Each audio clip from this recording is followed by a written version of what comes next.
Marijuana History 101. Or should I say extremely brief Marijuana History 101. It's big, complicated, and we'll only be able to scratch the surface. So let's get started. The first thing that strikes one as odd when looking at the history of marijuana, which is also known as cannabis, is how very much legal it once was. In fact, it wasn't only legal, it just happened to be one of the largest agricultural crops in the world, including the United States. You see, cannabis can also be hemp. And just what is hemp? Well, it's by and large the most robust, durable, natural soft fiber on the face of this planet. Up until 1883, and for thousands of years before, cannabis hemp was the largest agricultural crop in the world. It had thousands of uses and products. The majority of fabric, lighting oil, medicines, paper, and fiber came from hemp. The first marijuana law to exist in the United States was a law ordering farmers to grow hemp. Benjamin Franklin used it to start one of America's first paper mills. The first two copies of the Declaration of Independence were written on cannabis hemp paper. Up until the 1800s, most of the textiles in the United States were made with hemp. 50% of medicine marketed in the last half of the 19th century was made from cannabis.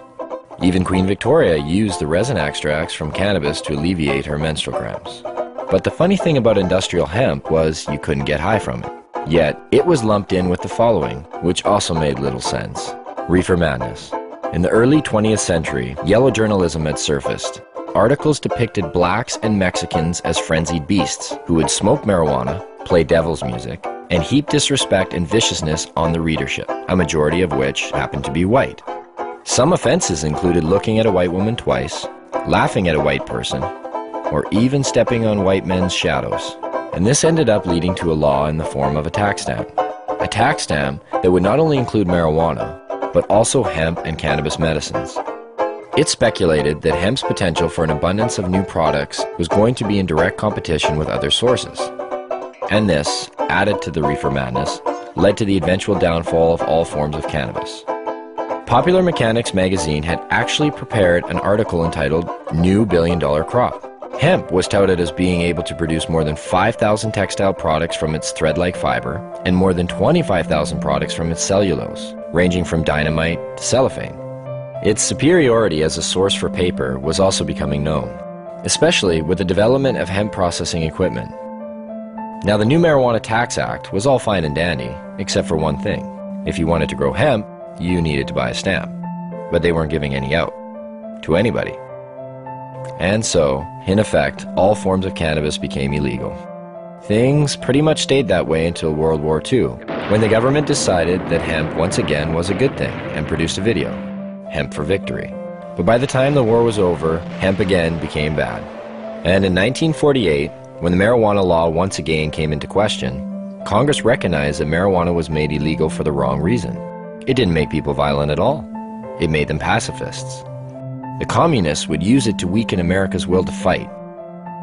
Congress now voted to keep marijuana illegal for the exact opposite reason they had outlawed it in the first place.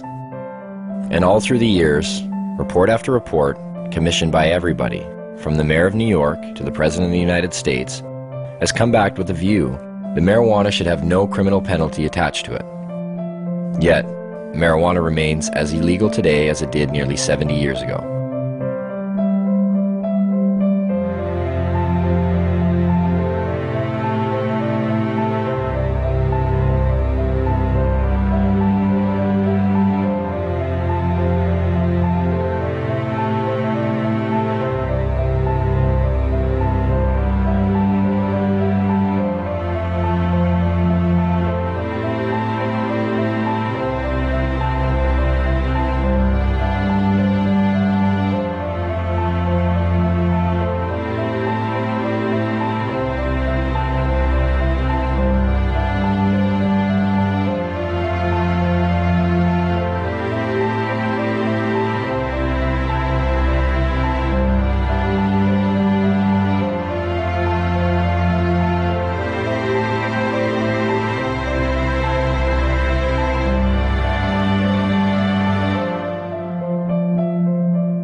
Marijuana.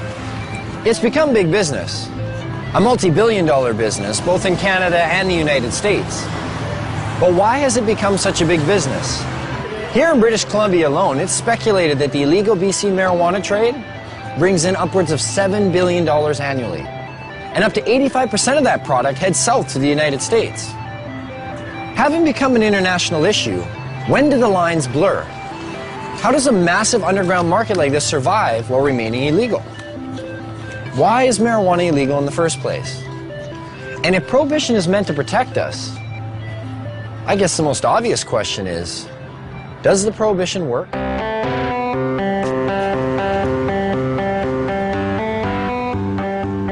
If prohibition worked, okay, if you could just wave a magic wand and say, this has gone away, I'd be all over it, you know. But the fact of the matter is that prohibition has never worked. You know, we've been here before. You remember the first prohibition, right? Which was? Prohibition of alcohol. No, I'm talking about the first prohibition. Thou shalt not partake of the fruit of the tree of knowledge. And who was the big cop? And how many people did he have to watch? 2. What are the goals of this prohibition? I assume the goals of prohibition are to reduce the amount of drugs available and to reduce the demand for those drugs. In both instances, cannabis prohibition's an utter failure. Has the prohibition stopped people from using marijuana? You get a phone call and says, I'm from the federal government. I want to know whether you've been using cocaine or marijuana recently. Presumably you might be getting a little bit of an underestimate. In 1937, there were estimated to be 55,000 marijuana users. And now there are estimated to be more than 50 million of them. That's a 100,000% increase. Seems to be quite a few of them. Yes, I'm afraid there are. Whether the drug is criminalized or decriminalized does not affect the rates of smoking of cannabis, either uptake or of discontinuation. So what are the dangers of using marijuana? I don't know. I don't know. Gives you like a rapid heartbeat. Smoker's cough. I'm sure it has some effect on your brain function, memory. I don't know, is there something unhealthy about moving slowly? It's not good for you. You're not fully conscientious of what you're doing. Thicken some membranes in your brain or something. Well, it's been science. I guess I'm being told it's been scientifically proven that marijuana kills your brain cells. That's the one I remember. Marijuana kills brain cells. I thought the same thing. You know, I didn't start smoking pot until about 5 years ago. I thought pot made you stupid. You know, I bought into it just as much as anybody did. I realized when I was like 30 years old that I was tricked. I was like, you gotta be fucking kidding me. 1974, the Heath-Tulin study. Ronald Reagan announces, the most reliable scientific sources say permanent brain damage is one of the inevitable results of the use of marijuana. Monkeys pumped full of marijuana, apparently 30 joints a day, had begun to atrophy and die after 90 days. Brain damage was determined after counting the dead brain cells of both monkeys who had been subjected to the marijuana and ones who had not. This study became the foundation of the government and other special interest groups' claim that marijuana kills brain cells. Here's what they didn't tell you. After 6 years of requests, how the study was conducted was finally revealed. Instead of administering 30 joints a day for 1 year, Dr. Heath used a method of pumping 63 Colombian-strength joints through a gas mask within 5 minutes over 3 months. They suffocated the monkeys. What they did is they put these gas masks basically on their face and they pumped pot into it, but without additional oxygen. So after X amount of time, the brain shut down. Well, if you suffocate, the first thing that's going to happen is your brain cells are going to die with lack of oxygen. So what they did is they suffocated the monkey, showed all these dead brain cells, and then went on to associate it by saying that cannabis use causes your brain cells to die. And how many people, not knowing the origin of the study, have gone on to quote it and re-quote it. And now people believe it. Studies since have shown no signs of any brain cell damage. In 2005, new research suggested that marijuana could possibly stimulate brain cell growth. That study hasn't received the same attention. Another common belief, marijuana causes lung cancer. In the 1999 study by the Institute of Medicine that was paid for by the United States government, they had to use words like may and should cause cancer. We've been hearing for years them trying to say that it causes lung cancer, and we say, really, that's interesting because you can't even show us one case of cancer being caused by cannabis use alone. You definitely have to do it moderately because it does paralyze the cilia, but if it's not radioactive, you're probably not going to get cancer from it. Smoking can be harmful because of the properties of smoke. Not as a result of anything in the cannabis plant, but because they're intaking heated plant matter into their lungs. People said, well, you don't know, we haven't been smoking it long enough. Look what happened with cigarettes. We've had about 4 decades, or more than 4 decades of experience. If this was going to show up, it should have shown up by now. Finally, a study came out just in the last month verifying that cannabis smoke does not cause cancer. It's different than nicotine. And the elements in the tobacco smoke do cause cancer, and the elements in the marijuana don't. There's no cases of marijuana-only smokers getting brown lung syndrome. There's no cases of marijuana-only smokers getting emphysema. Strange for a plant that's so dangerous. How come none of that? Marijuana is as bad for you or worse than tobacco? Impossible. If they had the evidence, they'd be putting emaciated bodies or emphysema, lung cancer, black lungs, they would be parading them throughout the media. They don't have one. Yet people somehow or other think that it might cause the same thing. In fact, if you look at the straight deaths from substances, a different type of picture starts to appear. The #1 killer in the country? It beat out AIDS, heroin, crack, cocaine, alcohol, car accidents, fire, and murder combined. Tobacco. That's a nasty, dirty thing to say, son. A lovely, pure white cigarette causing cancer. It gets me right here. With an average of 430,000 deaths per year, considering it's a #1 killer, it's interesting to know that tobacco receives government subsidies and is grown with radioactive fertilizer.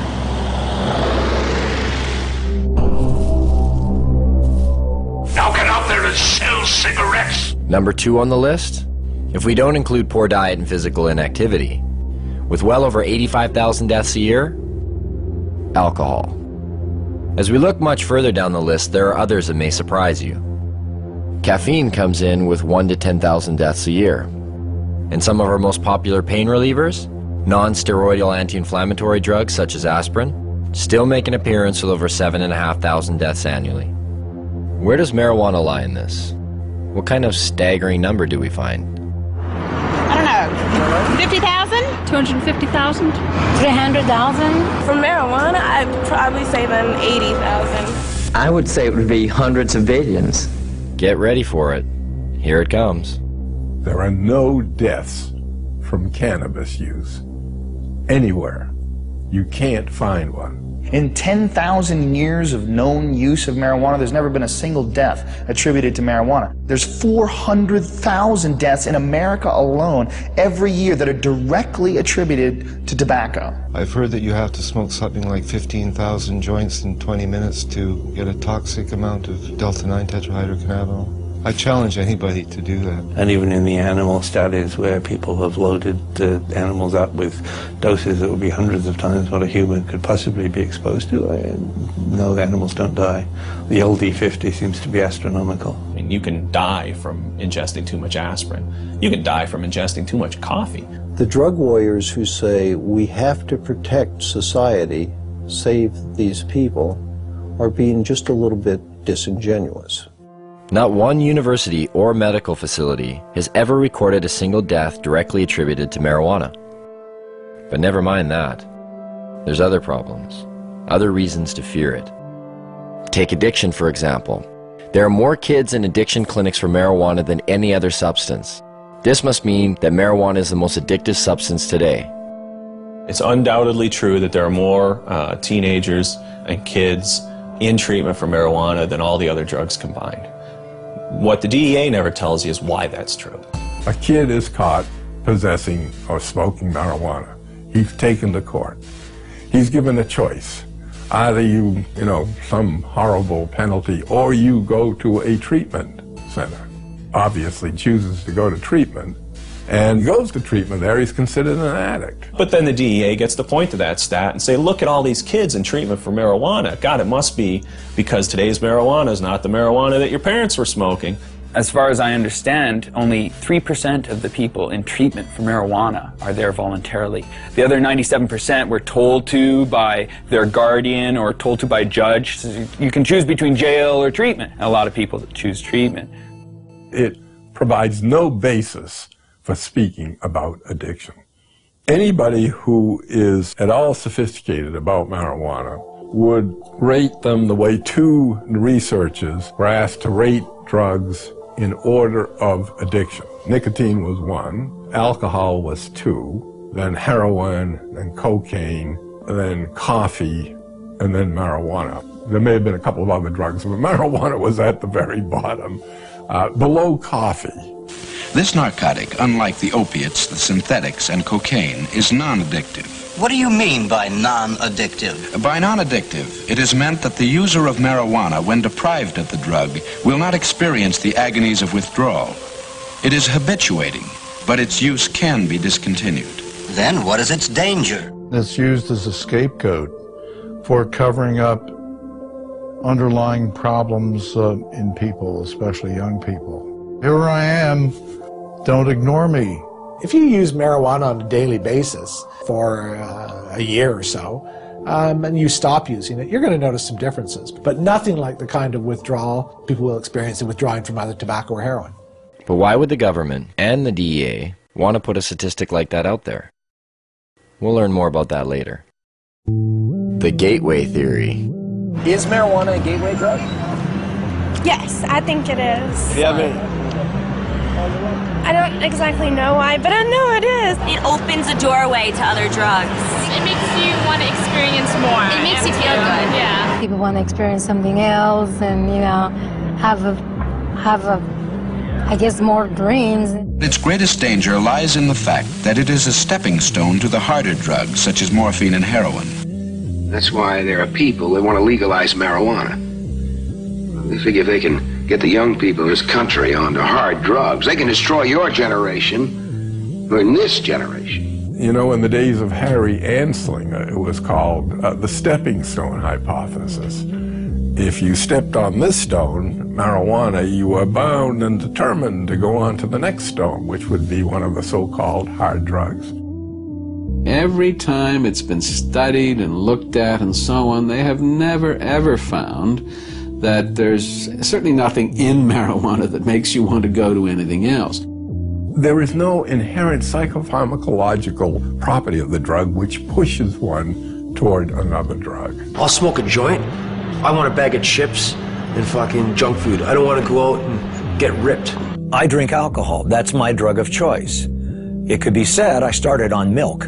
I mean, this is crazy. If I use marijuana, why does that automatically make me a candidate to black tar heroin? It's a nonsensical argument. In fact, only 1 out of every 104 marijuana users use cocaine, and less than 1 use heroin. The black market throws the dealers of soft drugs together with the dealer of hard drugs. So if you have a black market and you have a dealer that's dealing in marijuana and LSD and everything else, and the dealer might say to you, hey, you want to try something stronger? Well, in that sense, because of the black market, because of prohibition, people may be more susceptible to seeing these other drugs and being willing to try these other drugs. And so what you see is that there is a gateway effect. But it's a gateway effect caused by prohibition and the blending of the hard and soft drug markets. Where does this leave us? Oh, wait. What about laziness? You will be useless to society if you use marijuana. But if that's true, well, there are about 50 million people who smoke marijuana in America, and over half of the Canadian population who've tried it. And yet, both societies seem to flourish. And just look who some of these people are. Stephen Jobs developed Apple Computer smoking pot. Ted Turner developed CNN News smoking pot. Still smokes a joint every day. You go through every musician you like, from the Rolling Stones to the Beatles to Led Zeppelin, they all smoke pot. Snoop Dogg, Willie Nelson. Come on, Bill Clinton, he didn't inhale, man. He didn't inhale. Don't be so naive. Virtually every presidential candidate has now copped to using marijuana at some time in his or her life. A few times in the Army, I tried marijuana. It was not a significant part of my life, I had a senior law enforcement official tell me that in his judgment, up to a quarter of the White House staff when they first came in had used drugs in the last 4 or 5 years. The people that have personality problems and the people that are going to be lazy and going to lose their job, they're going to lose their job anyway. They're not losing their job because of marijuana. That's just a lie. I love Tommy Chong. I think that a lot of the Cheech and Chong episodes that people believed, not knowing that Tommy wrote and directed the movies, thinking that, you know, that's what a stupid stoner looks like. No, actually, that's what a really brilliant creative genius looks like, acting like somebody you think's a stoner. And none of this is borne out in the research or when you look at people who are long-term users and happen to be lawyers, judges, doctors, and, you know, writers. But what about the potency of the drug? Marijuana is dangerous. There's higher THC levels than ever before. Anytime you got a bag of Colombian dope 20 years ago, it was way better than the Mexican swag that you normally got. So there's always been a range of THC in plants, and the fact that we can now grow stuff that's the equivalent of what Colombian was 20 years, well, it doesn't mean that we're boosting THC to unheard of levels. It just means, you know, hi, there are some nuances in this discussion that people should be aware of. And I actually think that it's a real stroke of our own ego to think that for the 50 or so years of Prohibition that we've improved upon varieties that have been cultivated for drug use in places like India and such for thousands of years. People say, well, you can abuse marijuana. Well, shit, you can abuse cheeseburgers, too. You know, you don't go around closing Burger King because you can abuse something. I can take a fucking fork and jam it in my eyeballs. That mean forks should be illegal? You know, I could jump off a bridge. Should we outlaw bridges? Let's nerf the world. But what about all the crime and violence associated with marijuana? From beat cop to police chief, I saw ample evidence of the harm caused by alcohol and the absence of evidence caused by marijuana use. And I mean the complete absence. I cannot recall a single case in which marijuana contributed to domestic violence, crimes of theft, and the like.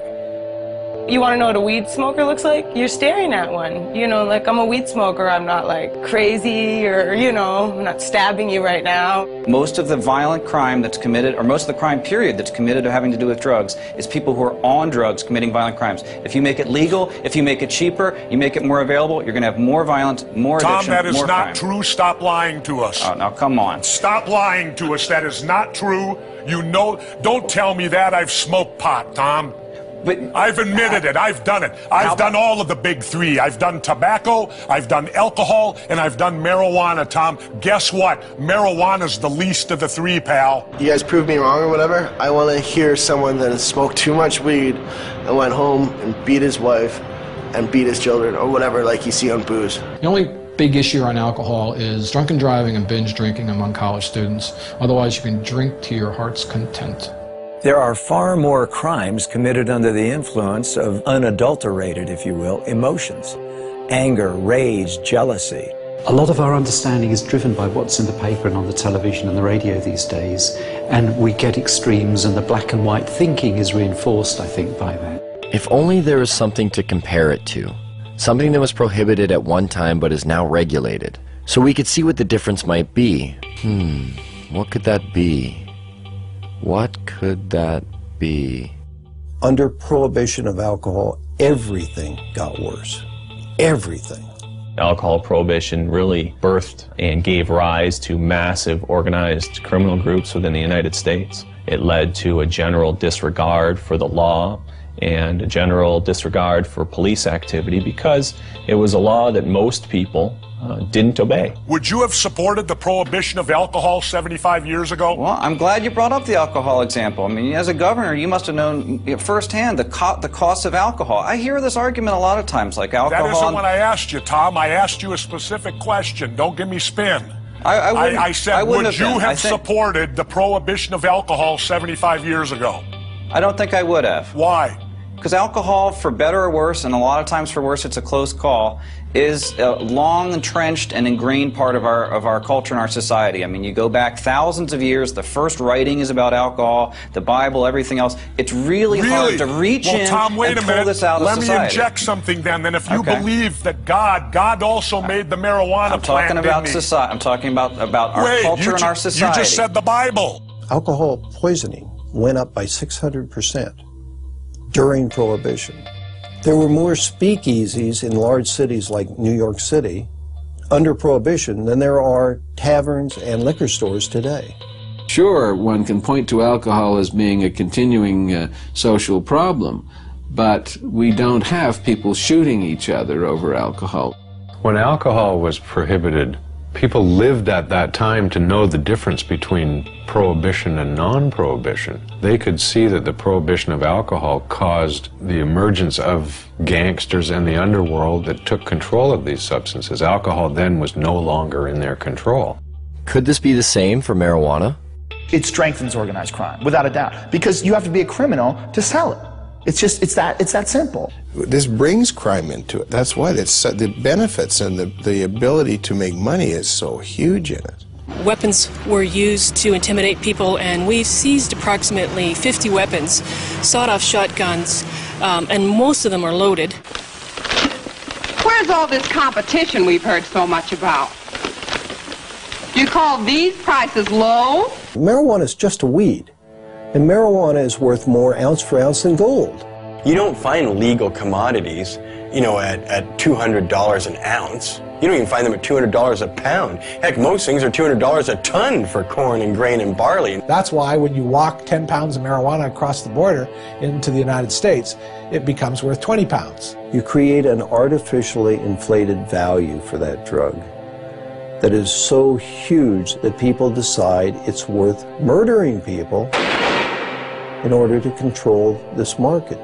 I think the Fraser Institute called cannabis prohibition a gift of revenue to organized crime. But what do growers and dealers think of this? Would you like to see the government in the future legalize marijuana here in BC? Stealing money from us? I know I wouldn't like to see it legalized. The government would control and regulate the product, and that could potentially hurt a lot of people in the industry. How can you compete with factories just have perfectly rolled out doobies? They'd perfect it, and we'd all be out of money. It makes for strange bedfellows. You've got the police and the high-level drug dealers both agreeing that we should maintain this prohibition.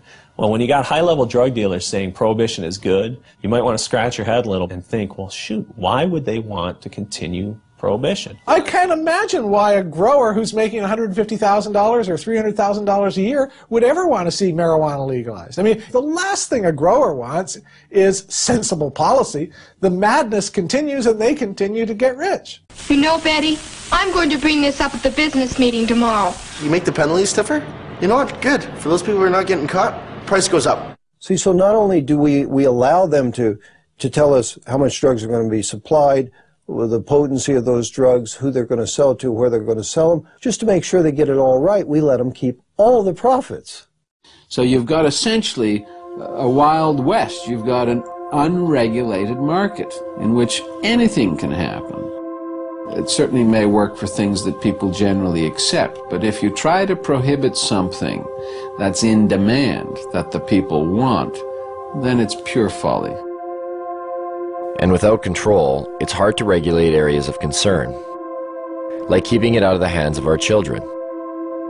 There have been some studies that suggest heavy sustained long-term use from adolescence to adulthood has the potential to exacerbate symptoms of those with a genetic predisposition for schizophrenia.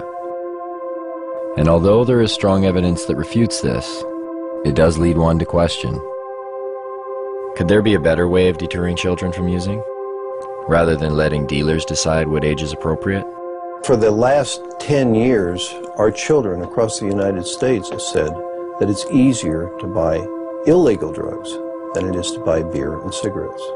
It's harder to get beer because you have to go through a regulated establishment that's going to check ID, that's going to have those safeguards in place, that isn't just going to sell it to you because you got 40 bucks in your pocket. The guy down on the street corner, he doesn't want to know how old they are. He don't want to see an ID. He says, show me the money.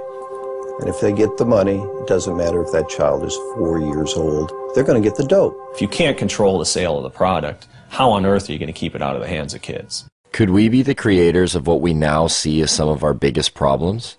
Have our solutions been prelude to our worst fears? You know, the use of the criminal law for the basis of public health is a wholly bad idea, no matter how you cut it. It doesn't work. You cannot legislate morality.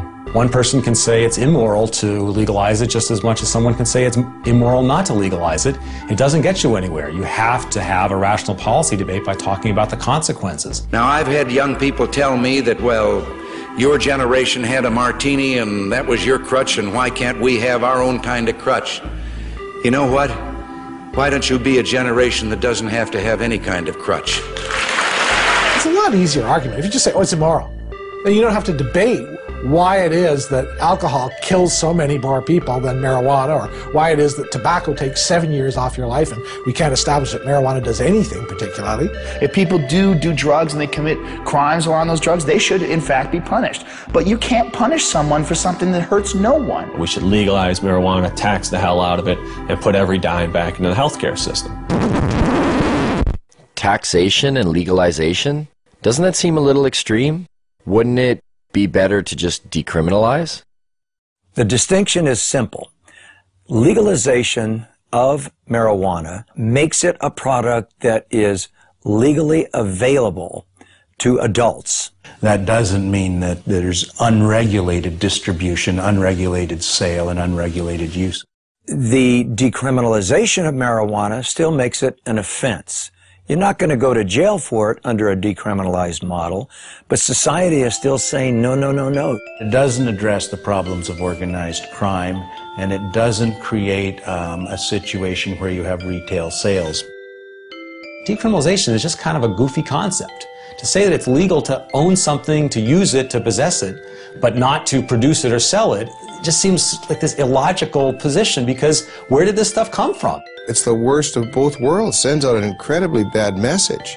It should be controlled like alcohol, like tobacco. The total impact for the U.S. budget from legalizing marijuana and taxing it at rates like alcohol and tobacco is somewhere in the $10 to $14 billion range. It can be used to pay for healthcare costs. It can be used to rebate to lower taxes and give people lower tax rates. It can be used for highways, for hospitals, for national defense. It's $14 billion and can be used for whatever its best use is. The production or the harvesting, the packaging, the sales of marijuana could be handled essentially the way we handle alcohol. You sell to a kid, you sell to somebody under the influence, your license is in jeopardy. That license ought to be hard to get and easy to lose. It seems to make sense. It's a little jarring, but nowhere are these issues more relevant than here in BC. Yes, marijuana is illegal here. And yes, police actively pursue growers and dealers. But that hasn't stopped the market from thriving.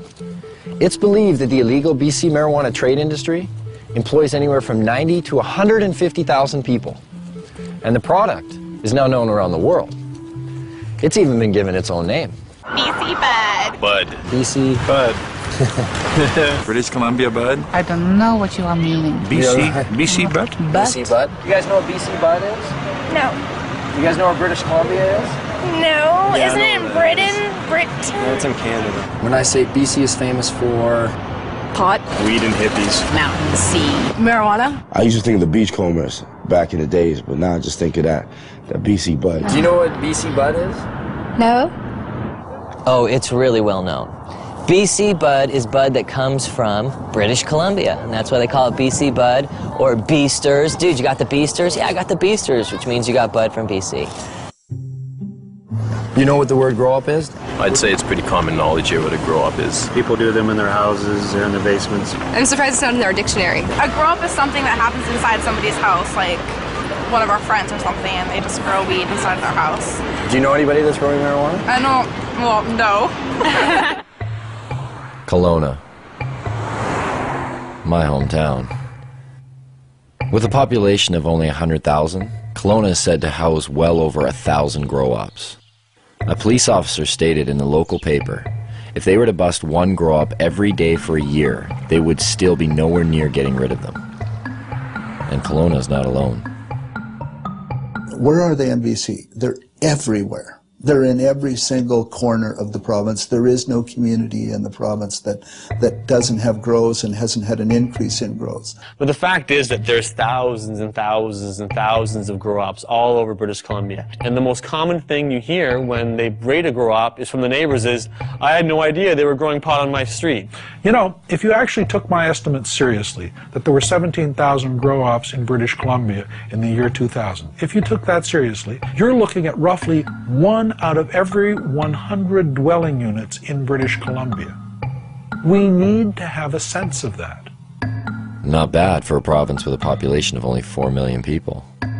It's certainly changed a great deal from the 70s and 80s when it was an import-export business to the domestic production business of the 90s and beyond. That would make us Columbia North. We're talking a lot of production. The reality is that there's a huge range of people involved in the marijuana industry in British Columbia. It's not a hierarchy. People don't beat you up if you go into the marijuana industry.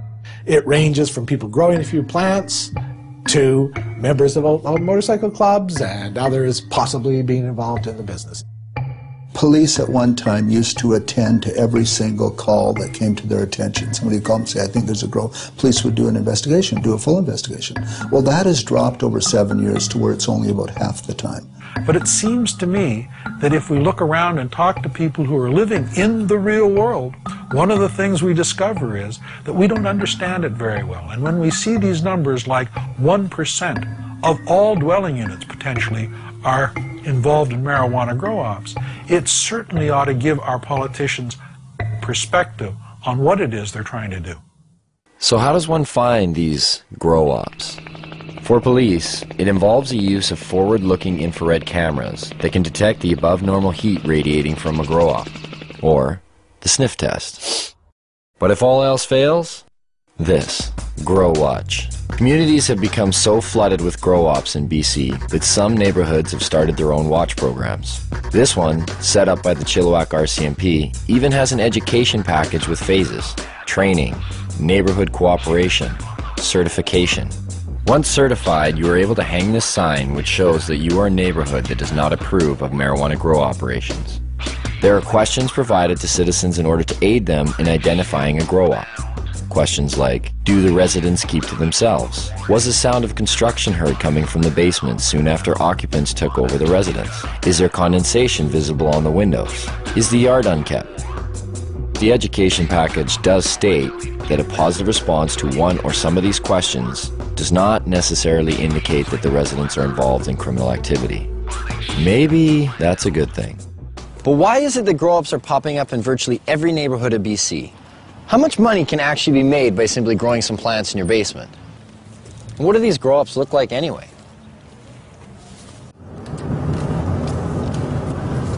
We finally got a grower. Right now we're driving to meet them. It's around 8 lights. It's not a huge show. This is what they use for clippers and stuff like that. When they hire clippers to do a show, you put these on, and if people are looking from the outside, it just looks pretty much like you're wearing sunglasses. But when you're on, I mean, I can't put them on right now because I'm driving. Won't be able to see. This is everyone's getting glasses. Director, thanks. Other producer. Where's my phone? We just wait for the phone call, so we'll keep in line for when this comes to. Oh, I see a vehicle pulled up. Maybe that's them. Hello? Okay, so put the glasses on. Okay. Now, can you tell them we're just going to have the camera running, but we're going to have the lens cap on? Is that cool? Okay. Yeah, no. Hey, Diggs, we're going to have the camera running, but we're going to have the cap on so there's no video. Shit.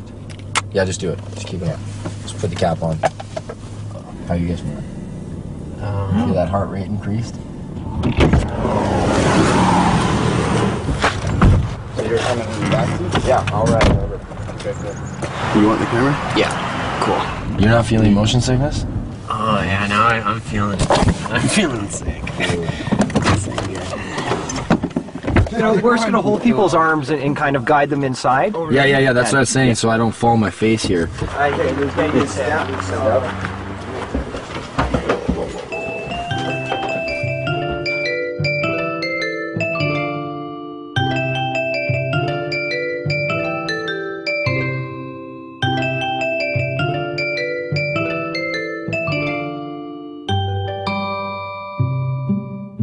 real grow-op. The grower admitted that this wasn't the biggest of grow-ops. In fact, it was probably on the small end of the scale in terms of size. But I really didn't care. There are just so many things to see. The lights, the tools, the power, the pots, and of course, the marijuana. What do you guys do for the smell? I noticed there's like a big... Well, we got this carbon filter here or whatever, and it just kind of filters the air in there, and then it goes underneath the house, and we have it so it goes into like a dog shed. So like I'm in the beginning stage and I'm learning. Over here, there's also another room in there. So you have a total of, is there 8 lights? 8 lights, yeah, they go on 12 hours. This one runs 12 hours in the daytime, this one comes on 8 at night. Did you say like a majority of the guys you know are just growing to earn some extra money? Yeah, it's like they have normal jobs, and you know, they're normal 9 to 5 type of guys. The grower told me he cropped out about every 2 months, and every crop was worth about $20,000. That's $120,000 a year. Even though this was a small grow-up, the numbers didn't seem small at all. If those kind of numbers are coming out of a setup of 8 lights, what kind of numbers are coming out of the big ones? And where do you find them? Well, it would seem just about everywhere. Barges, semi-trucks. Whether it was for the mobility of it, or whether it was an attempt to disguise the smell of burning marijuana, of growing marijuana, in any event, it's unusual for that reason. Even in train cars?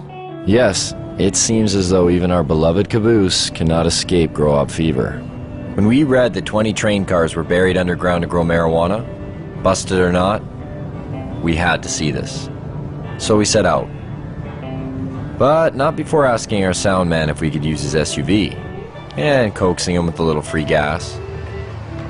Where we were going, we would need it.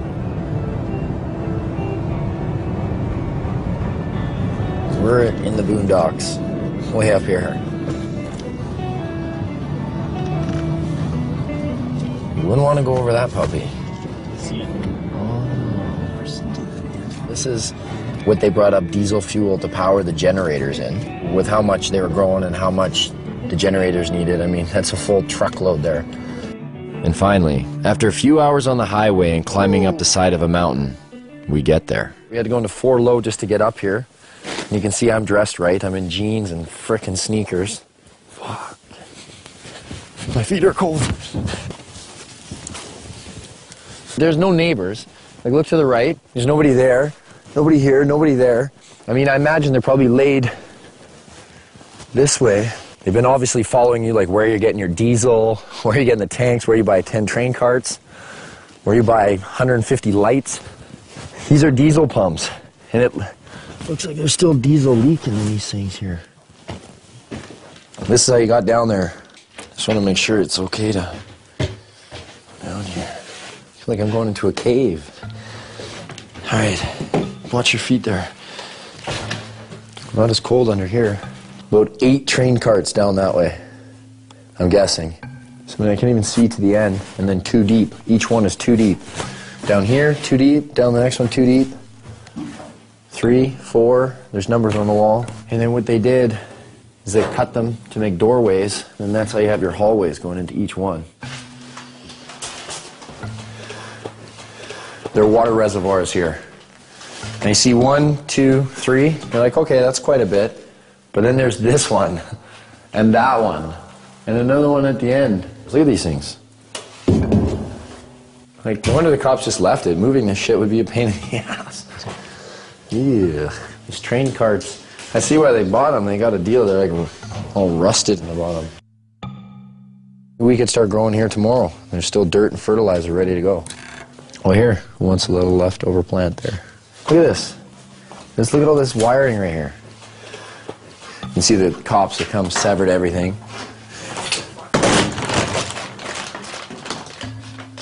What are those chains for? Chains are where they were hanging the lights. The reason why they use the chains, because then they can adjust the height. You know what? Actually, you want to get me to run all the way down to see how far away I am? So I'm going to go to the end here and just show you how deep this is. And this was all filled with plants. Whoa. I'm at the end. Now I can hardly see over there, it's just like lights to me. This is how far away, like to give you an idea just how big this is.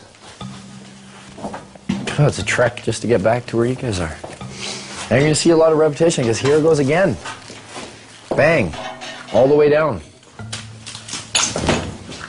When it said in the paper 20, it's got to be 10 long and 2 deep each one, because then you get your 20 carts. Man, I wish we could have seen that while it was still rolling. That is crazy. You wouldn't know there's a law here. Check this out. Cannabis Day. An actual day dedicated to marijuana. And take note, this takes place on one of the busiest high-traffic blocks of BC's largest city, Vancouver. Marijuana? It's everywhere. Consumed and sold in every imaginable way. Pipes, bongs, joints, baked goods. It was hard to imagine that nearly every person attending this event was breaking the law, and yet no one seemed to care. The police were there, but not to bust people. They held traffic for the band to play for Cannabis Day. Now they went back to their side of the street. Sure, no problem, brother. No problem. Complying with the 5-0. One of the organizers told me that in all the years this event has taken place, there's never been a violent incident, except once, by a man who's believed to be under the influence of alcohol. We heard there was a jazz festival happening at the same time on the other side of the block. It wasn't doing quite as well, but there was one group doing all right.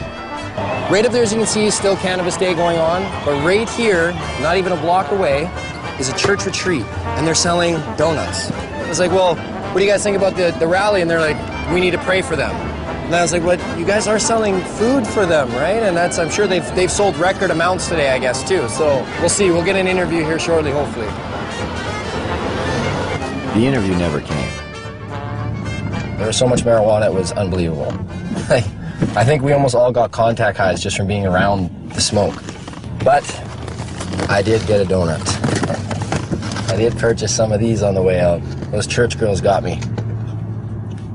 A culture of marijuana has been established in BC.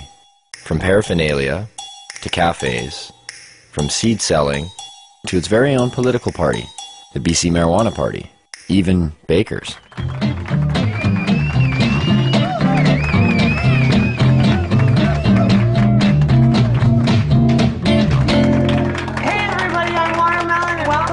Vaudeville cooking show, Baked and Baking, where we're going to revolutionize the cooking show and we're going to let you guys in on the action. Meet Watermelon Girl. She's made a name for herself as BC's only drug dealing, nudist, comic, pin-up baker. Did I get all that in? She was arrested for selling her cookies down on Wreck Beach. A nude beach. Is this for real?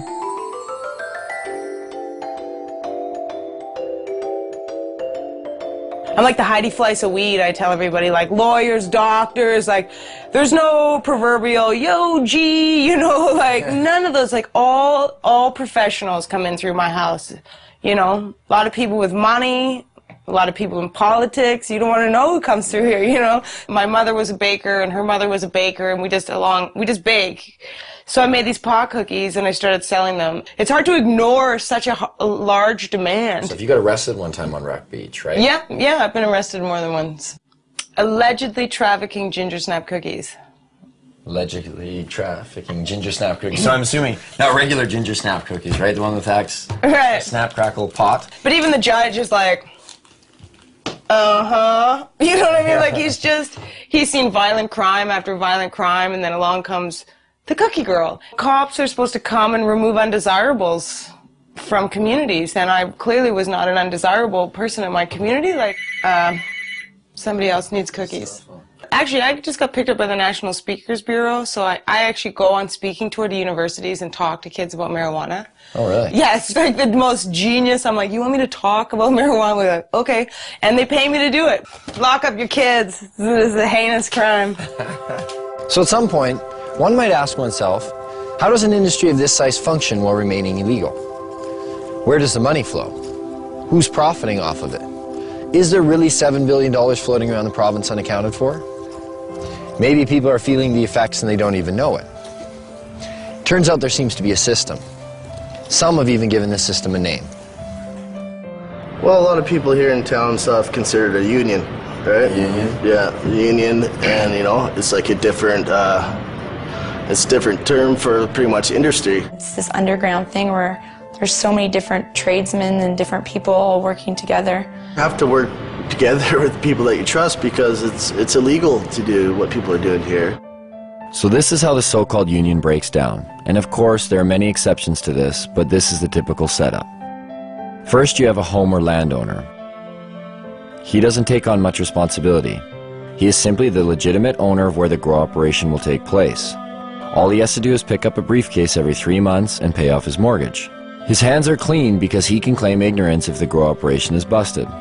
Oh, I'm sorry, officer. I didn't know they were growing marijuana there. Then you have his 50-50 partner, the contractor, who will provide the equipment and hire the grower or grow himself. The grower is known as the fall guy.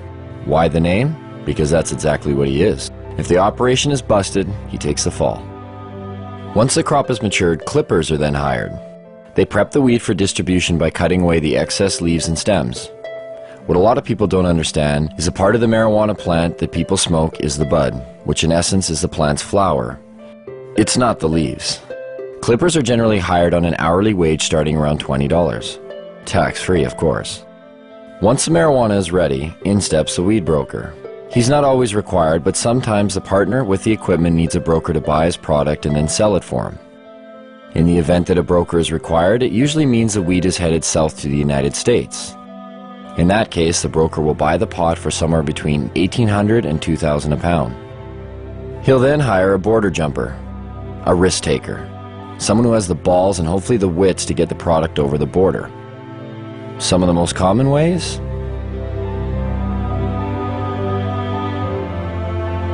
The border jumper's fee varies with each trip, but they're always well paid. Once a product has reached the broker's U.S. connection, it will earn about $3,000 a pound. The farther south it goes, the more it makes. If it manages to make it all the way out east to areas like New York, the price is driven even higher, somewhere between $3,500 and $6,000 a pound. Stricter laws demand higher prices and in turn provide more profits. In Miami, 7 to 8 pounds of BC bud will trade for 1 kilo of pure yayo. Cocaine. That in turn makes its way back up to Canada. And sells for anywhere from $30,000 to $35,000 a key. If the marijuana manages to stay in the province, it will usually sell for around $1,800 to $2,000 a pound, depending on how flooded the market is. This is just the tip of the iceberg. The union embodies a slew of businesses and services, generating profits both directly and indirectly for the province. Some know they are involved and others choose not to acknowledge the benefits they gain from it. Carpenters build tables, rooms, sheds, and anything else that's needed for a grow show. Brand new homes are being built expressly for the purpose of housing a marijuana grow operation. Electricians set up lights, wire the electrical components, divert power if necessary. Hardware stores provide construction materials to build rooms and grow operation structures. Hydroponic stores supply lights, nutrients, soil, and other equipment needed to grow. Seed sellers provide, well, seeds. Clone growers create clones from other marijuana plants to aid in quicker grow cycles. Real estate agencies market houses to growers, unknowingly, but they profit all the same. There are some realtors, though, who are directly involved in the union and will actually cater to growers' needs, finding houses in secluded areas with big basements and power that can be spliced and stolen. Mortgage brokers and lease brokers who help growers with poor credit get the houses they need to start up. Banks who have minimal security to prevent illegal money from being deposited.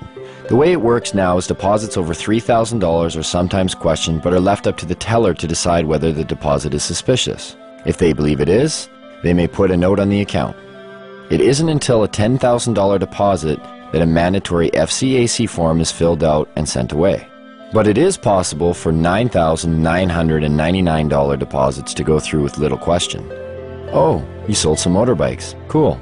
Oh, you sold your boat. Neat. Thanks for the business. You get the point. Lawyers and law firms provide counseling on how to make grow money legit. They help set up and incorporate LTD companies and holding companies to launder money. They also provide legal counsel to keep busted growers out of jail. The electric company who makes money off of enlarged electric bills due to excess lights. The only time they seem to get involved is when they think someone is stealing the power. Law enforcement receives budgets to fight the cultivation. They create special task forces like the Green Team to specifically target marijuana. Canadians spend $300 to $500 million annually on law enforcement and the justice system to enforce marijuana laws. Police also receive the benefits of seizing growers' and dealers' assets. And last, but definitely not least, everyday businesses.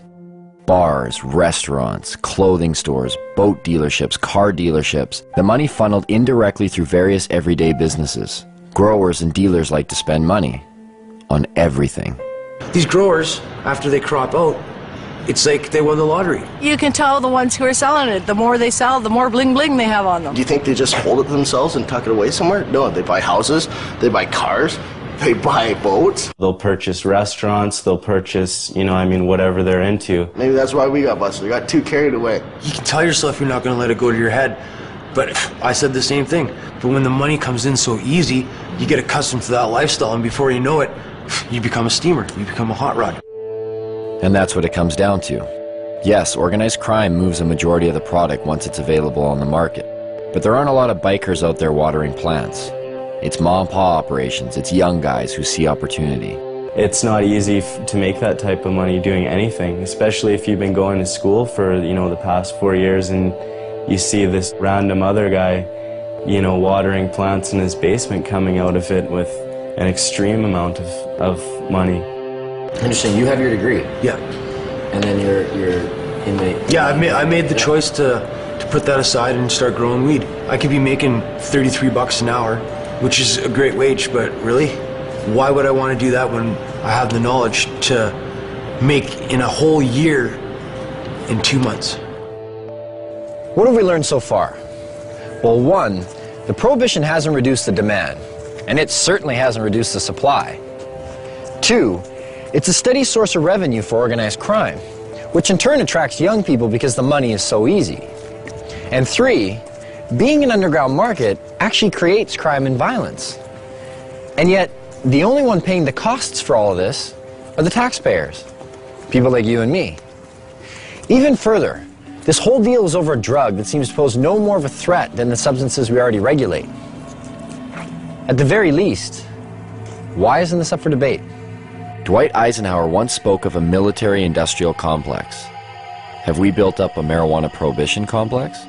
The real war on marijuana didn't start until 1972, and President Nixon said, it's all the Jews smoking pot. And he really said that. When Nixon got into this with his war on drugs, he had things that he wanted to do. He had an agenda. A lot of the information that was kept and warehoused in the Library of Congress and also at major universities was actually recalled and destroyed. The Nixon report that came out through his administration was called the Schaefer Report. It was by a Republican governor, and when he studied it and gave an answer, you can pick this report up, pick up any page, open it, and if you actually have experience with cannabis, you'll realize they're telling the truth. And then when it came back saying that marijuana was essentially harmless, he totally ignored it, said we're going to launch a war on drugs anyways. He didn't even print as many copies that Congress and the House would have been able to see. 1970, beginning of the war on drugs. 76 New Jersey troopers became detectives. I was one of them. They designated 1/3 of us as undercover. I happened to fall in that 1/3. That's where I spent the next 14 years of my life. What we were targeted on was the pot smokers. There was a very good reason we were targeted on pot smokers. Most of them were protesting against the Vietnam War. Now, if you could arrest that whole group of people because they were smoking pot, you didn't have to have a Vietnam War protest, which Mr. Nixon thought was a pretty good idea. So when President Nixon declared the civil war that we're living in right now, the drug war, in 1972, it was really a war on marijuana. It really didn't kick in until the 80s when Reagan, took over his presidency of the U.S. Ronald Reagan, he said, these young people, they get together, they read books, they smoke marijuana, and they talk. Like these three elements were a recipe for disaster. How do I feel about legalizing marijuana? Am I for it or against it? I am totally against legalizing marijuana. And make no mistake, the U.S. government, the focus of their war on drugs is cannabis. The focus of their rhetoric is cannabis. It's certainly used as a poster child for all drugs. When you see an ad for drugs, it's always the marijuana leaf that goes up.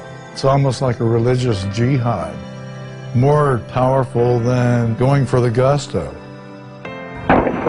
Causes people to think. When people think, they question. They question things like, say, the war in Vietnam, or race separation of blacks and whites like they did in the 30s in the jazz clubs, or women's rights, or the Gulf War, or oil wars. It's real simple. You put your loafers on, you put your black socks on, you get in your car, you have your briefcase, you say hi to your neighbors, he mows his lawn just like you do, and things keep moving along in the same direction they always have been. That's why marijuana laws exist. There are, in my opinion, people in government at all levels of government who know that it's not a winnable war, and yet they continue to pursue it. Acceptance of drug use is simply not an option for this administration. Often we go to debates and it's a police officer debating us. Okay, the police are supposed to enforce the laws. They should not be arguing for or against laws. That's not their job. Well, what is their job? Is it to enforce laws that exist on the books, or to determine the policy of the laws that are made? The way to justify the policy is to create a lot of fear and then spend a lot of money combating it. Quite frankly, if you took the using population of all the other illegal drugs combined and you eliminated cannabis from that equation, there wouldn't be a big enough drug problem in either this country or the United States to justify the massive expenditures that go towards fighting the war. The amazing thing is the small amount of enforcement that is necessary.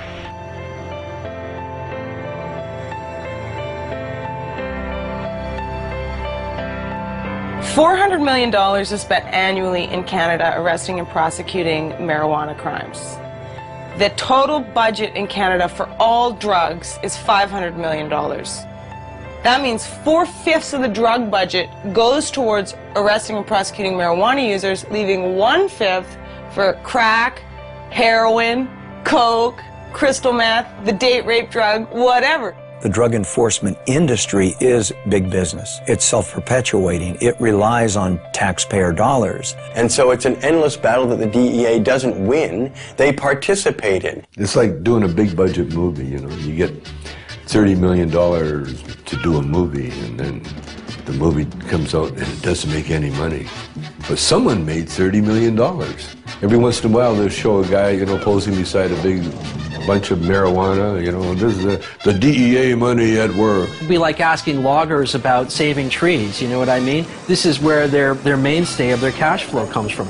The campaign will continue until every available known plot of marijuana has been eradicated. We've got to live with it, doing the best job we can. Even if it's a bad job? We're all carrying a pretty impossible load, Miss Gibson.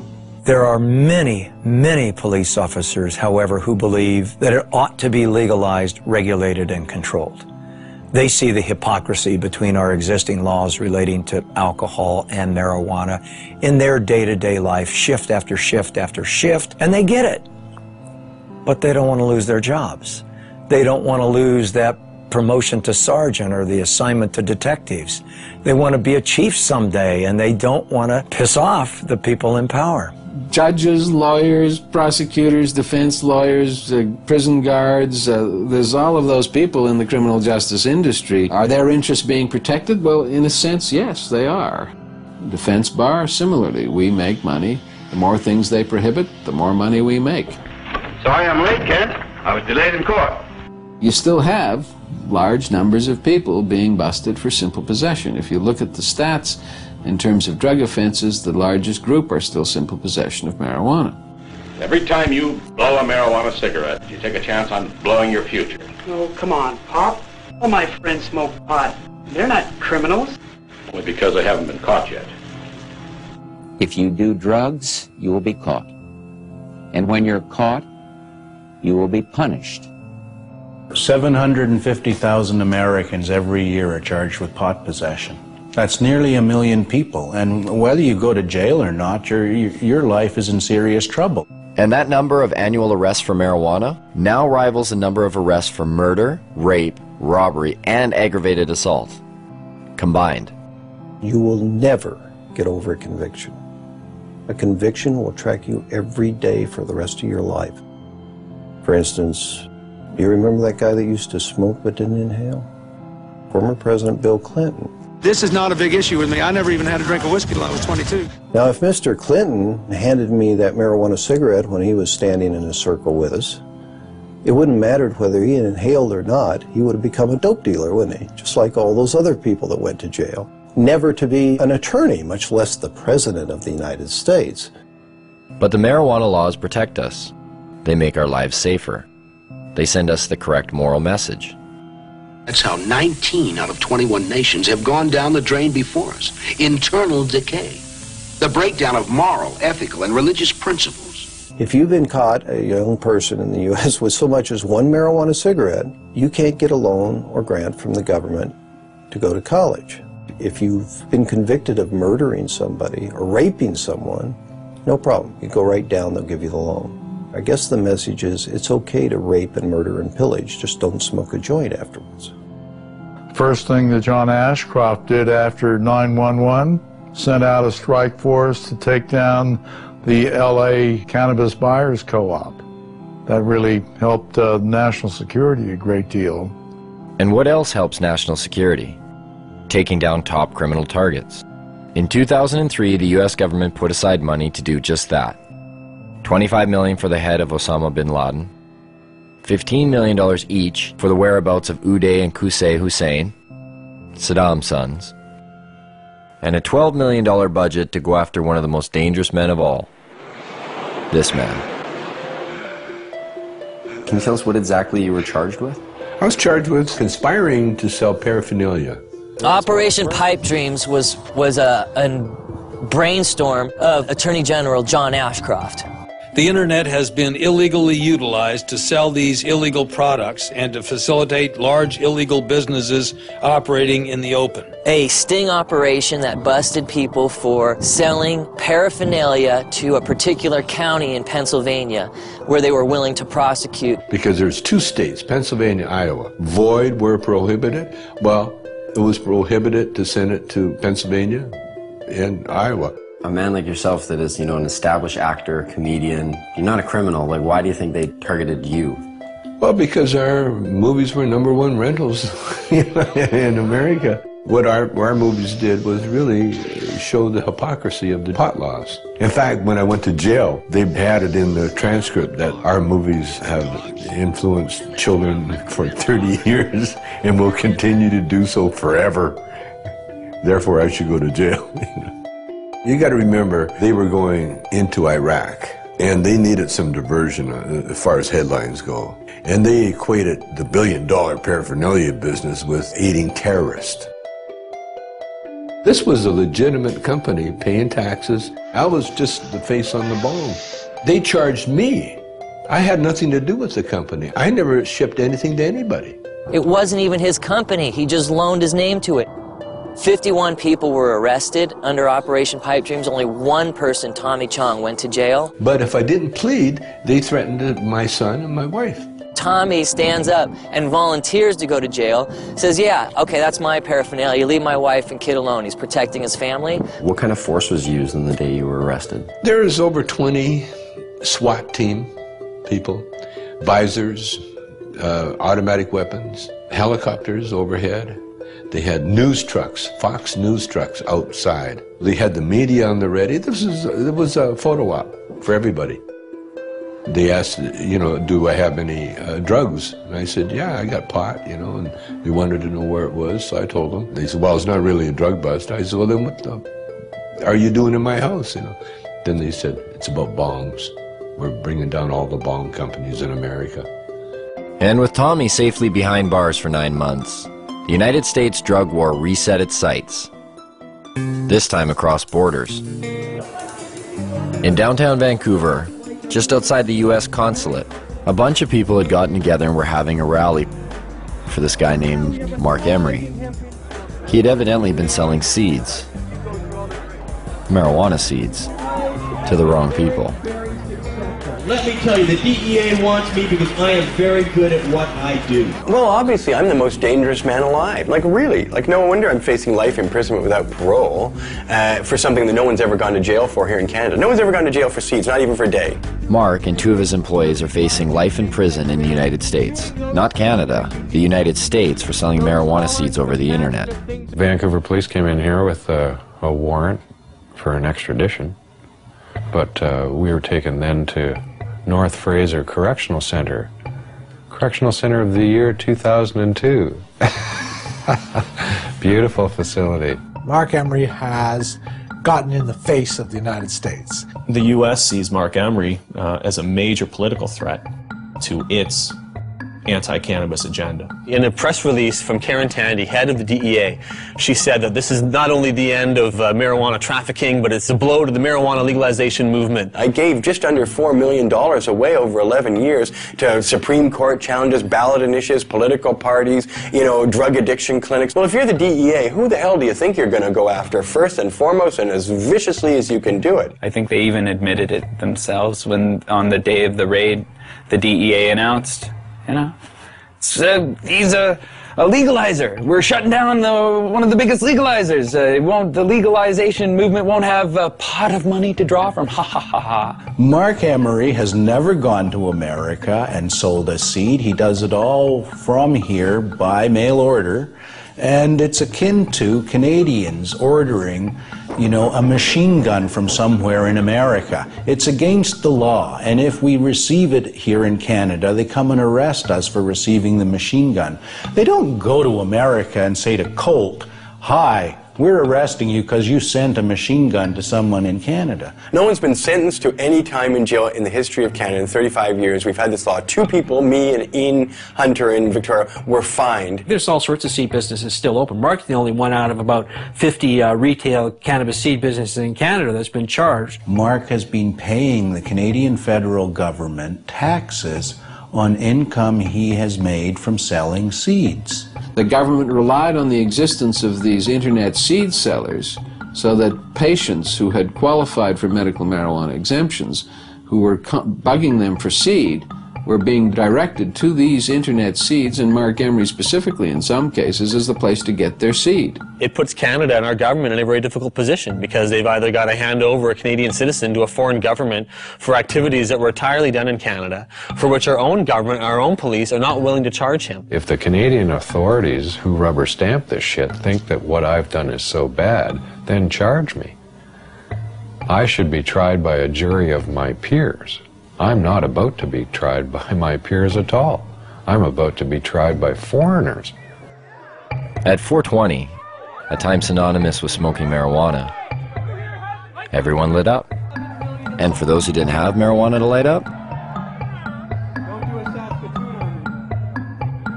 again the police were close by, and again they didn't seem to care. One officer mentioned she was bothered by the smell of the smoke. It was kind of confusing. How could we be sending Mark Emery to prison for life in the United States if even our own police aren't finding it worth their while to bust people smoking it right in front of them? That's not the only thing that's confusing. The marijuana that's consumed in the United States, how much comes from Canada? I don't know much about Canada. I don't either. Maybe 20%? I'll go with 35. 35%? And a quarter. 50%. 50%. I would say about 60%. 60%? 70%. Yeah, 70-80%. At least 80% of it. Ooh, I don't think it's all that much. Most of it is here.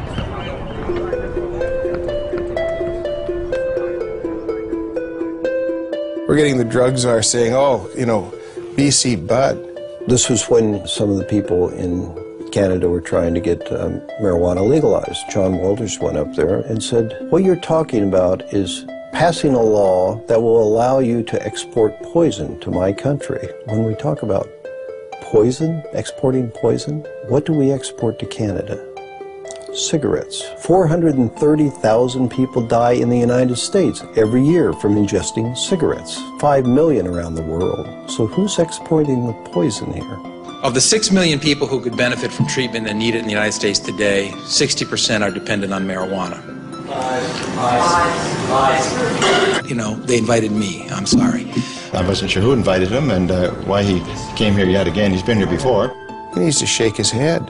So how about him shutting down the cocaine that's coming across the borders? How about him shutting down the guns? Sometimes you feel like you've stepped into Alice in Wonderland. You've gone through the looking glass. In fact, more Colombians die from U.S. tobacco than Americans die from Colombian coca products. So what's the drug war really about? Because if you don't want American tobacco in your country, America will go to war in a trade sense with your country. You have Canada engage in cannabis policy reform and taxing and regulating cannabis, and all the scare stories haven't come true.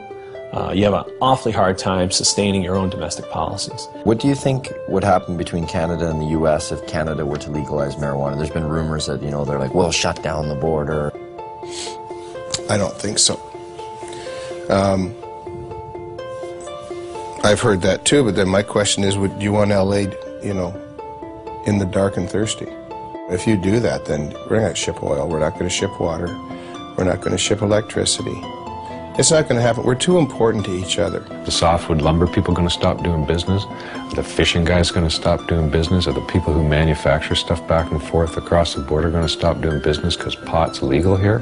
Business interests aren't going to sit still for losing millions of dollars a day because of border wait times simply because Canada takes a different domestic social policy on cannabis. Yes, business interests. Sometimes they just seem to pop up. And every so often in the most unlikely of places. We have seen an explosion in prison construction that lags only slightly behind the explosion in incarceration. There are more people in jail in America now than ever before. In the United States, it's one of the fastest growing industries. Some major investment companies at one time described private prisons as one of the best investments you could make. So you can make more money building prisons than any other type of investment. They're extraordinarily expensive to build. They're even far more expensive to operate and maintain. Right now in the United States of America, the biggest growth industry is the privatized prison complex. Japan, for instance, incarcerates at 38 people per 100,000 population. The United States incarcerates at a rate of 726 people per 100,000 population. In a 20-year period, the prison population in the United States quadrupled. We have just shy of 5% of the world's population and almost 25% of its prisoners. Even South Africa, at its worst, didn't have as many prisoners per capita as America has now. Texas just built 77 prisons in about the last 20 years. We find state treasuries on the verge of bankruptcy as a result of prison construction.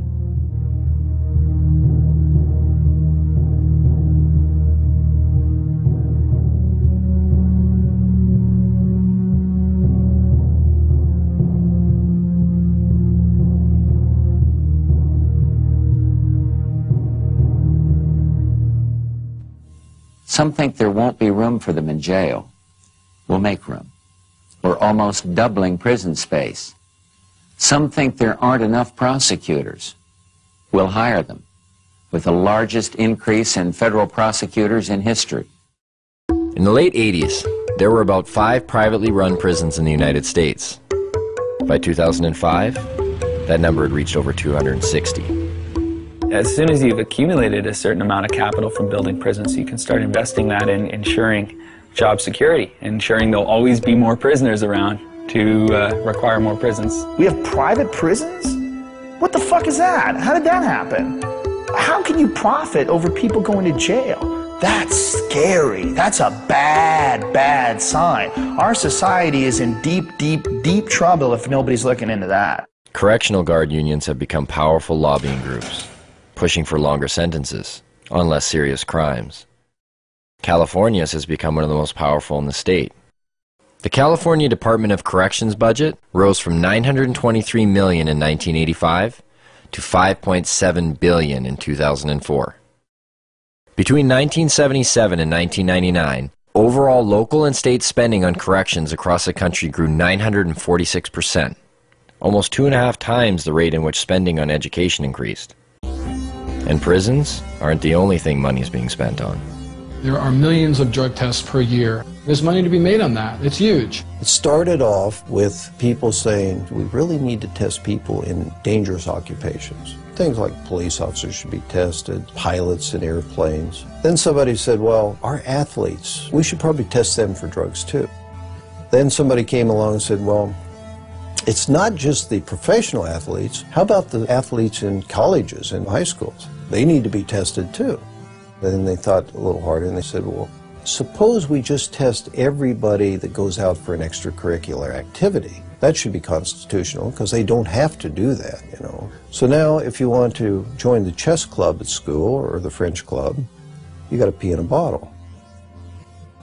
Now they're pushing to make laws to test all children at school. All the studies show this doesn't have anything to do with whether kids use drugs or not. So it looks to me like this has a lot more to do with the money that's being made for drug testing. Can you imagine how much money will be involved if we can randomly test every child in school? A lot of these places that have been urine testing have refused to continue to do it because the only thing that these urine tests are finding is marijuana.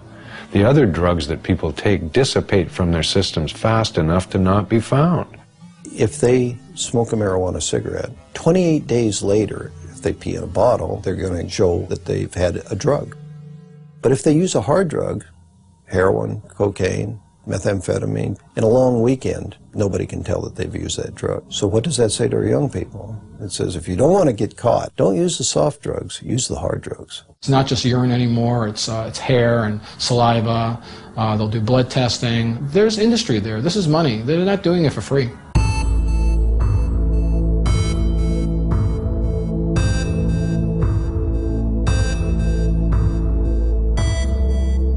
The most profitable industry in the United States is pharmaceutical. Dollars involved is just staggering. Could it really be? Has medicine really become that profitable? The fact is it has. In 2005, U.S. prescription drug sales rose 5.4% to $251 billion, and global pharmaceutical sales rose 7% to $602 billion.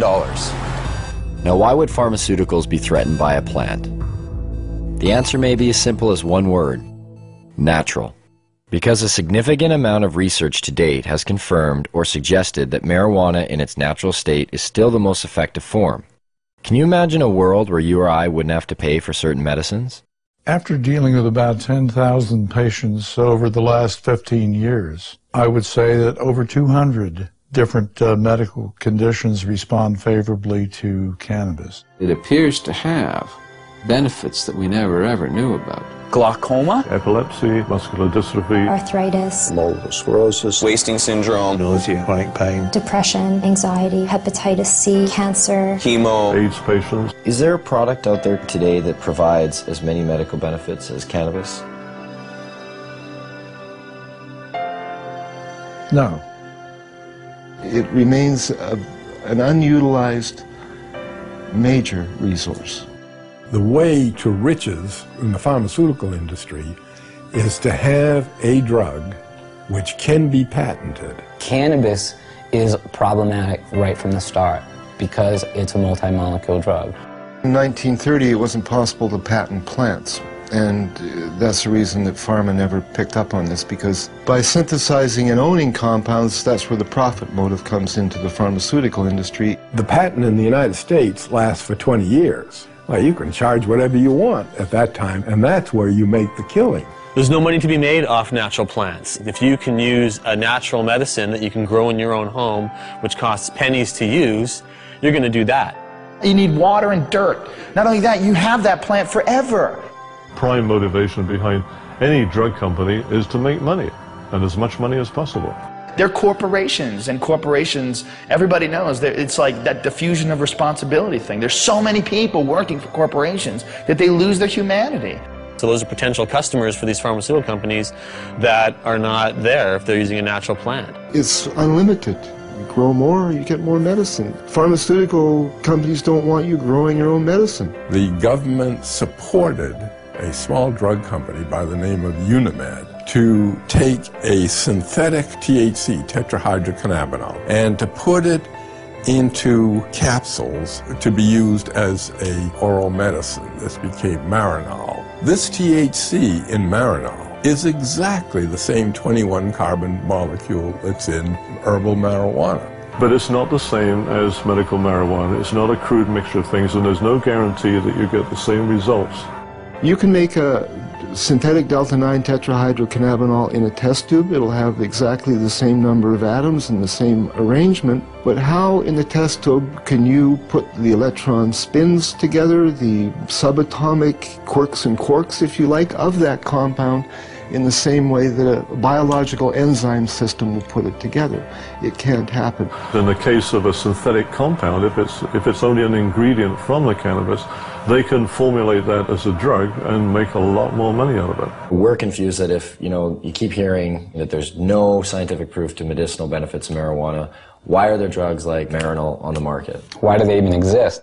Well, that's part of this double talk about it. If we take and change it a little bit so you believe it isn't marijuana, then it's okay. It's a great medicine.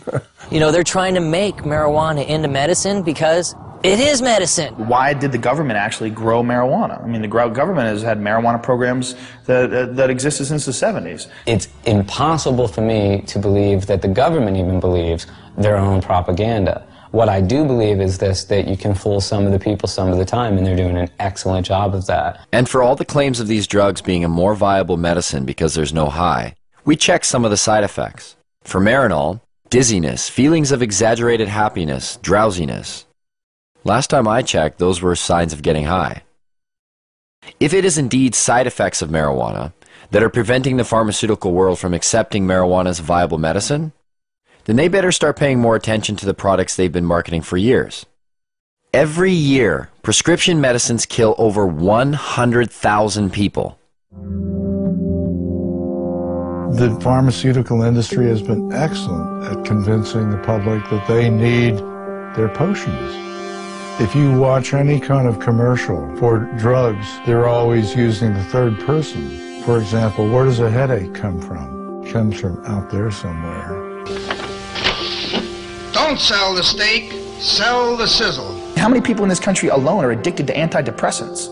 How many people who are on antidepressants really have imbalances, and how many of them just got off of a bad relationship and they're depressed? It seems to be acceptable to give people something as long as you're wearing a white smock or you've given them a legal prescription. Doesn't matter how deadly the particular drug might be in terms of side effects. What we call modern medicine is actually the alternative medicine because it's highly experimental, it's often dangerous, often toxic, and it kills a lot of people. To me, it's crazy. There's a lot of stuff out there that'll affect you in different ways. Look at aspirin, heroin, both invented by Bayer. I thought heroin came from opium seeds. And Just natural effect of opium, you keep making it more and more concentrated? No, you have to add certain chemicals to it and tweak it a certain way. It doesn't just come from opium itself. What was heroin made for? As a cure for morphine addiction and coughs. Heroin, the sedative for coughs. Pseudoephedrine. That's the main ingredient in methamphetamine, is to cure the cough, the cold. You get a cold, oh, I think I'll do some meth. When you look at it from a large perspective, like, what's weed? Even Francis Young, the DEA's own judge, who took medical testimony for over 2 weeks, made this statement. Marijuana, in its natural form, is one of the safest, therapeutically active substances known to man. Yet, despite this, and the ever-mounting number of real-world patient success stories, cannabis remains listed as a Schedule I narcotic. Under that category, marijuana is classified as having no known medical value.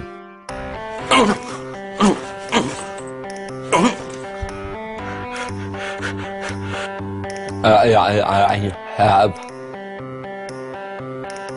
multiple sclerosis. Hold on, don't wait. When we first met Greg, his shaking was so severe, he informed us that he would need a few puffs of marijuana in order to participate in the interview. The difference was night and day. What do you say to those that say marijuana needs to be tested and regulated and have the high taken out for pharmaceutical companies to consider it a valuable medicine? That's a pretty, and I only mean this as a measurement, as to how much it is actually a pathetic thing to say. I mean, just look at me. Is it not blatantly obvious that I have just enjoyed however many tokes? I look happy. Greg has been using marijuana for years and stated to us that he's never experienced any negative effects. I'm never, I need my marijuana. That's stupid. It takes away my discomfort, let's call it. It does enhance my very being. Where do you think you'd be if you didn't get to smoke it, like dealing with your pain?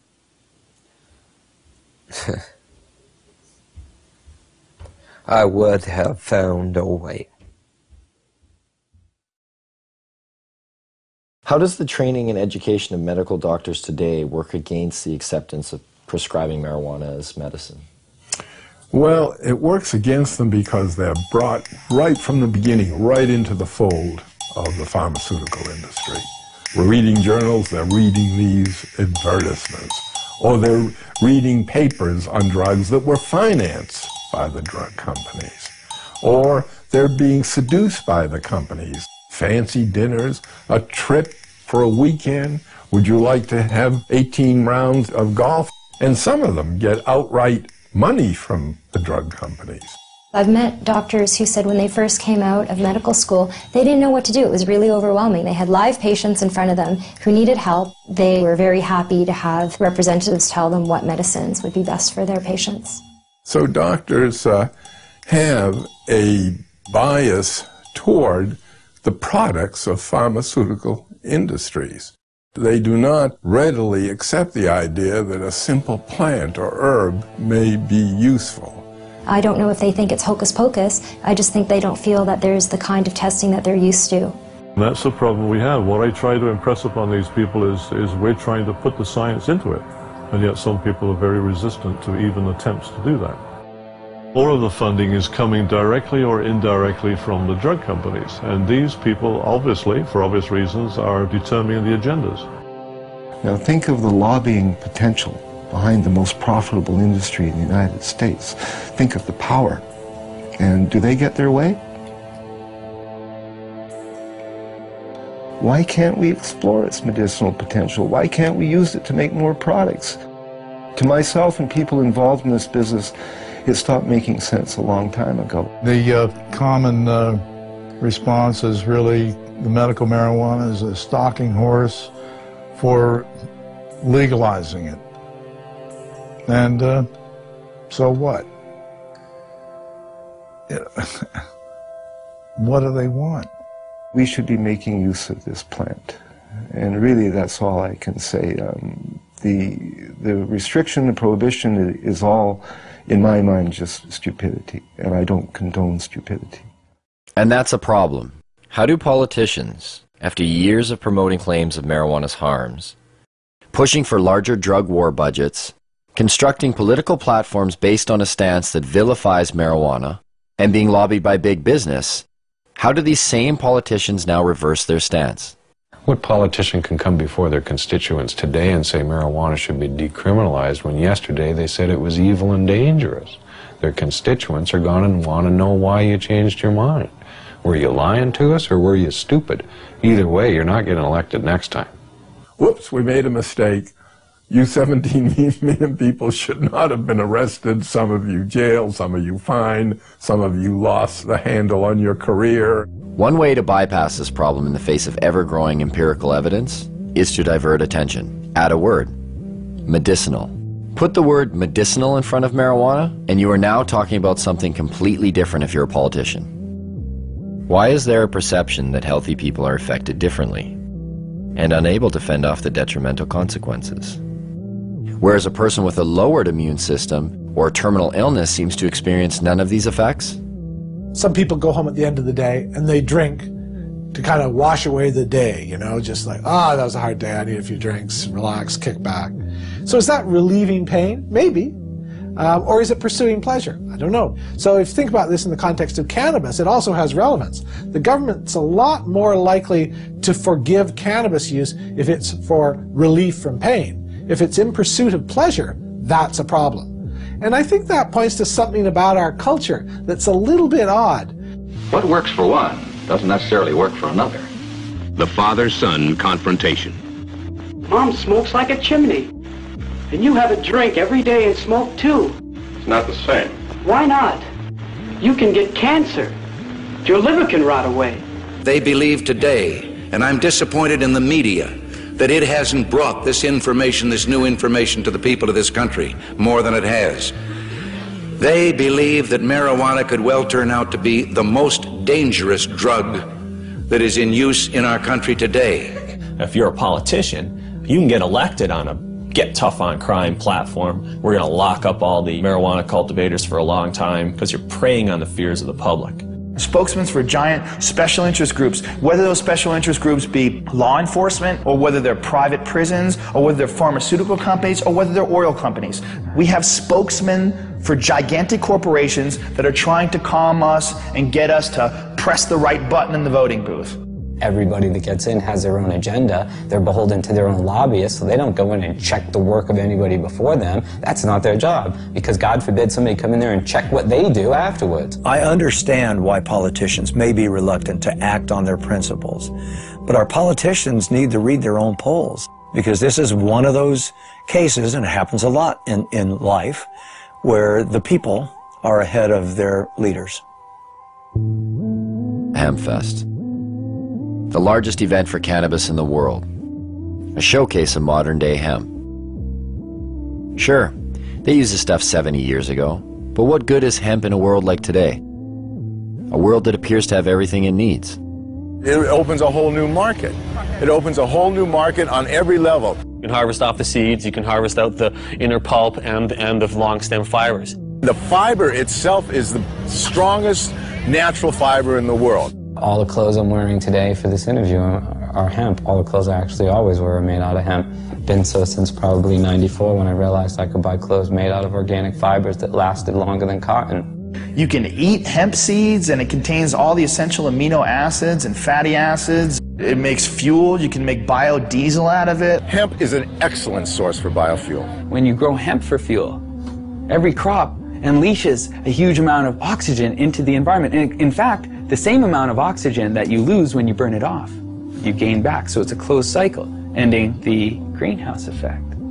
There are so many hundreds of strains of industrial hemp that you can grow hemp almost anywhere in the world. Not everywhere in the world, but almost everywhere in the world. So just that alone makes it a resource for fuel. That is the solution, is to stop using fossil fuels and nuclear energy. Stop using them entirely, and using wind and wave and sun more, and these biofuels. People will get it, especially as the gas prices go up. It's the highest quality paper there is. I mean, it's archival quality. The words tree-free paper don't make sense to people. Hemp paper that you find in the museums that are hundreds of years old haven't even yellowed. To supplement the wood, we could solve the deforestation problem. Why isn't it cost effective to use hemp versus the forest industry right now? The simple answer is because you can't grow the hemp in the United States. As far as human beings are concerned, it's probably one of the most useful plants ever, if not the most useful plant ever, and it's illegal. Industrial hemp is not a drug, though it is of the same species as marijuana. It is a completely different variety of plant, similar to comparing a Chihuahua with a St. Bernard. You can't get high from industrial hemp, but you can get high from marijuana. This is the only industrialized country in the world that doesn't grow industrial hemp. I mean, think how crazy it is that we can eat the product, we can sell the product, we can wear the product, we can export the product, import it, manufacture it, everything but grow it. We can't grow this thing. It's criminal. And there you have it. After 2 years of research, our quest for answers has only left us with more questions. And the only thing that really seems to make sense is that none of it makes any sense. It's a weird thing that you do when you make nature against the law. We're worried about things going extinct, and yet the policy on the most useful plants in the world is that they should all be eliminated and driven to extinction. Absolutely, they should still be concerned about youngsters using. But we're concerned about youngsters using alcohol, tobacco, driving automobile, whatever. But that it should be the kind of prohibition that it is now, rather than regulation, it cannot be sustained in a rational society. I believe it would be more ignorant of me to listen to somebody who's trying to oppress me than it would be to just ignore the ignorant and go on with what I think is right. Even now, this interview is being conducted. I've smoked pot all morning. This is what I look like high. There's a great quote that life is a tragedy to those who feel and a comedy to those who think. And if you are a thinker and you look at the marijuana situation and you're not laughing, you're fucking dumb. Do you think marijuana will ever be legalized in Canada or the United States? Yes. I don't know about the United States, but it will be legalized in Canada. I won't be alive to see it. I used to believe it was right around the corner back in the 1970s. Check out the gray hair. I confess to being 61. I believe it will happen. I didn't used to. As recently as 2 or 3 years ago, I was convinced it was not going to happen in my lifetime. I wish you didn't ask me that question, but I would say I think it will be. It's always a possibility. It's, you know, there can be breakthroughs to reason. All we have to do to end it is get 50% of Congress plus one human being to say it's over, and it's over. There's a movement in this country, and some people have more faith in it than I do. Maybe from hosting Fear Factor all those years, I've lost my faith in human beings and their intelligence. I think it's inevitable. I believe that the truth will set us free, and I think the truth is infectious, and I think that while cannabis per se is not addictive, learning about it quickly becomes. When I published Marijuana Reconsidered, I, in the last chapter, predicted that once people understood these things about marijuana, the prohibition would be gone. It would be gone in 10 years. Carl Sagan, who was a very good friend of mine, read the manuscript and he said, "Lester, you're so pessimistic. 10 years?" You know, well, here we are, 45 years later, and nothing has happened. Nonetheless, it can't help but happen. I mean, you can't sustain a lie like that forever.